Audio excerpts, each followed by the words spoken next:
Meus amigos, falemos agora do ar, que pode ser estável ou instável.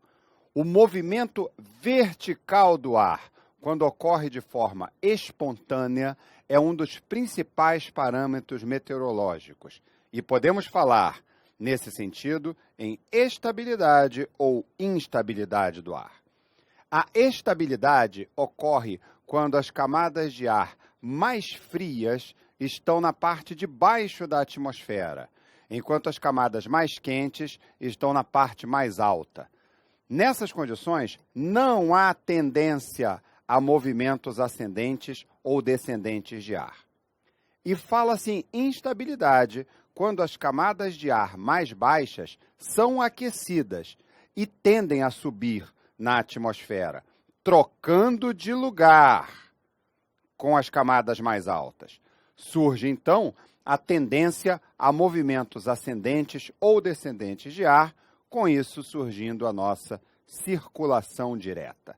Temos, então, que instabilidade é favorável à circulação direta.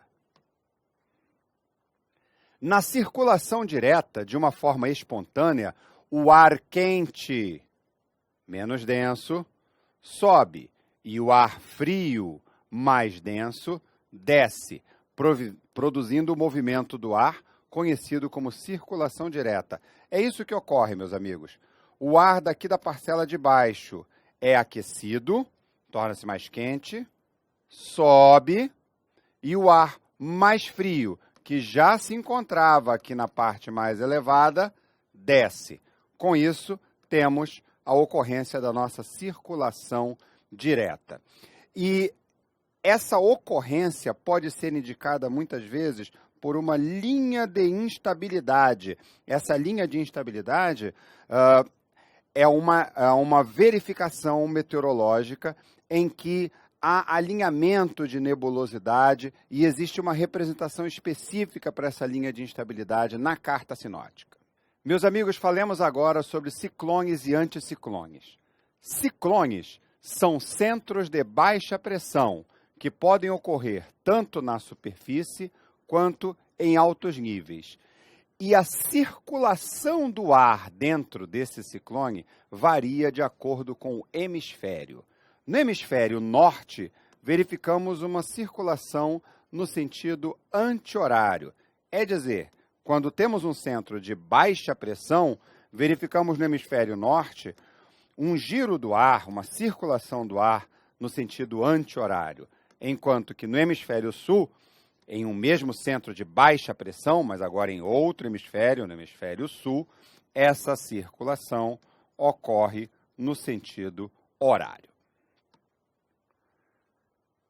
Em um centro de baixa, verificamos aqui, é um centro de baixa pressão, ocorrem convergência e ascendência.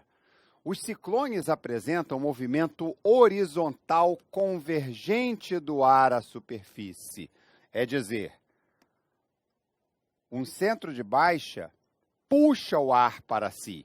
Por isso nós vemos as nossas setinhas apontando para o centro de baixa. E, ao mesmo tempo, ocorre ascendência, ou seja, este ar converge para o centro de baixa e sobe, ascendendo. Isso ocorre em ambos os hemisférios, ou seja, em um centro de baixa pressão, verifica-se convergência e ascendência em ambos os hemisférios. Não vamos confundir com o conceito de circulação, visto no slide anterior, em que o sentido da circulação varia de acordo com o hemisfério, sendo anti-horário no hemisfério norte e horário no hemisfério sul. Falamos de ciclones e agora falamos de anticiclones.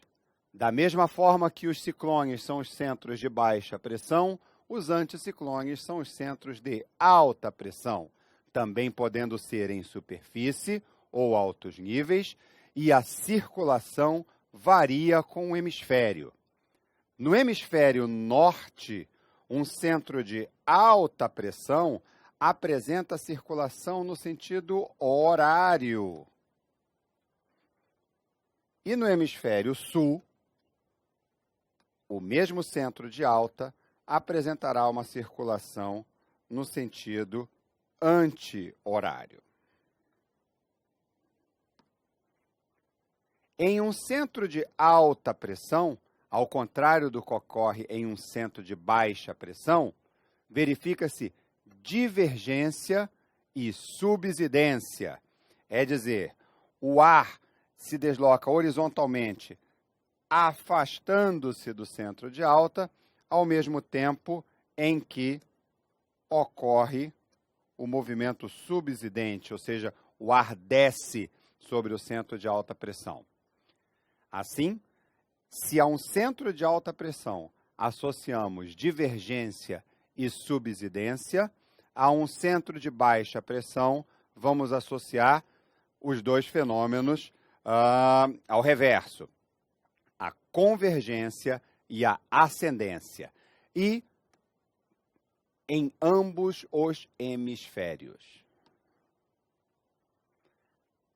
Uma vez entendido que é um centro de baixa pressão, vamos falar do cavado. O cavado é o alongamento das isóbaras de um centro de baixa pressão. Lembremos rapidamente o que são isóbaras. Isóbaras são linhas que unem pontos de mesma pressão na superfície. O alongamento dessas isóbaras é o eixo do cavado. E o eixo do cavado, devemos entender, aponta no sentido do equador.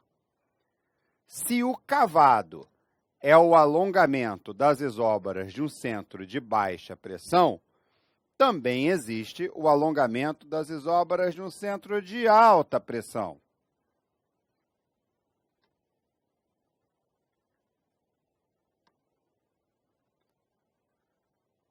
Se o cavado é o alongamento das isóbaras de um centro de baixa pressão, também temos o alongamento das isóbaras de um centro de alta pressão. Neste caso, chamaremos de crista. O eixo da crista aponta no sentido dos polos, diferentemente do eixo do cavado, que aponta no sentido do equador. Vamos observar, então, a formação de um cavado aqui no nosso esquema gráfico. Temos aqui a linha do Equador. Imaginamos a situação ocorrendo no Atlântico Sul, ou seja, no hemisfério sul. Temos aqui, para facilitar a nossa visualização, uma rosa dos ventos, e entendemos desde logo que isóbara une os pontos de mesma pressão.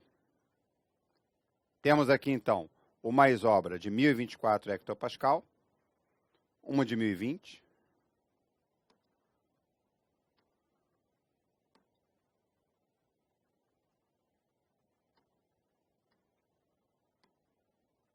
uma de 1016,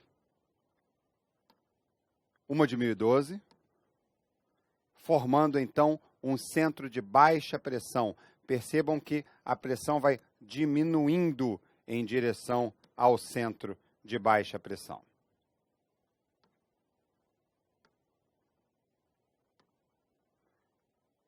Continuando com o nosso desenho, lembremos que cavado é o alongamento das isóbaras de um centro de baixa pressão. Este, então, é o eixo do nosso cavado, aqui marcado para nós, o eixo do cavado, o alongamento das isóbaras de um centro de baixa pressão. Da mesma forma, ainda considerando o nosso hemisfério sul, o Atlântico Sul, em um centro de alta pressão, percebam agora a disposição das isóbaras como é distinta, o valor das isóbaras vai crescendo em direção ao centro. O alongamento dessas isóbaras formará a crista, pois crista é o alongamento das isóbaras de um centro de alta pressão. Percebam a direção, né, o sentido. O alongamento se dá na direção dos polos. Diferentemente do que ocorre com o centro de baixa pressão, que se alonga, formando o cavado, apontando para a direção do Equador.